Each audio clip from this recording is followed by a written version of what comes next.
Hello farmers, it's exactly 23 minutes past 5 p.m. CAT in Zimbabwe, and we are at plot number 14, Chitomborwizi, in Chinhoi, Mashonaland, West Province, where I'm joined by father and son, Dr Marowa, and his son Taku, who are here harvesting their crop. And they started early enough when the moisture was allowing for them to go in, but now they are going to finish the block we are seeing here and another block before the end of the evening, which just goes to show that you need to invest time when you are in farming. Dr Marowa, tell us about the variety that you are seeing here, the harvesting process, and we'll hear from Taku about the plan for the winter.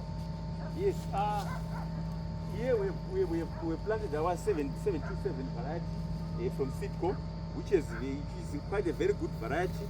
It stands very well in the field, and of course you need to plant it early because it's a long season variety. If you want to rotate, and you must also have a capacity to dry for you to be able to move in quickly. So we are having this crop at almost 18 to 19% moisture. We are taking for drying. Then we quickly come in with our program of putting wheat, of which we are going to put select here Sitco variety also. They are very good varieties, and we even if it rains, you know, the late rains have been a challenge this season, but this variety was looking down. It didn't have to, you know, the tips didn't rot. Yeah. That's quite important, especially this season with these rains that come in later in the season. So Taku, you were telling me earlier on that you received significant rainfall. How much rainfall did you receive recently? I think our last rainfall was about maybe around, let's call it 100 maybe to 150 in the space of maybe 2 weeks. In 2 weeks, about 150 millimeters, which is around Easter period until now. Yeah, oh, that's significant. So tell us about the operations that follow after this harvesting that we have had of the 727. What next? Because I appreciate that on the other field today, you were doing an operation of incorporation. Tell us what comes here.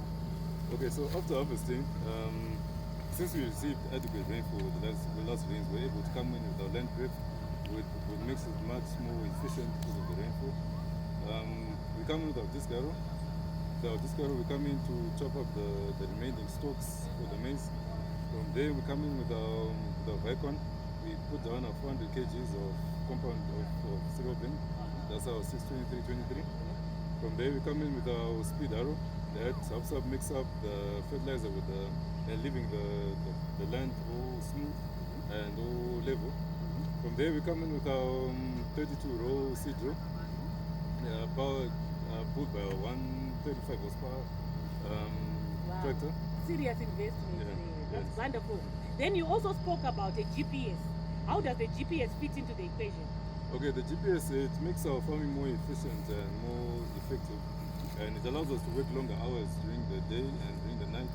Where during the night, a normal tractor without GPS, it can't operate because it can't see which way it's going.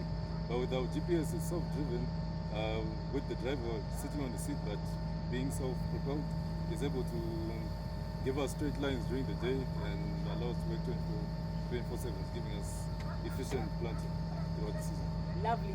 There you have it. Taku sharing very passionately the knowledge that he has gained over the years from his father in terms of farming because of the succession plan that they have at this farm where they are farming together.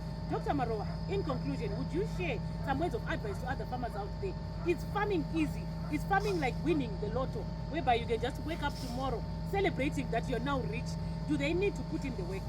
Yes, farming is a serious business. Farming is not an event, it's a process. You have to have a beginning in the process, then you go as far high as you want. So when you want to go into farming, you've got to make sure that you've dedicated most of your time into farming.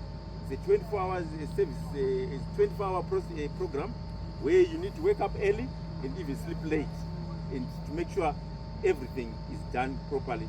And in Shona we say Tivisirako is your food. Yeah. You must be where There's no substitute. There's no substitute to that. Wonderful. And you spoke earlier on about the importance of having a succession plan and planning for the future. You spoke about feeding future generations. How important is that?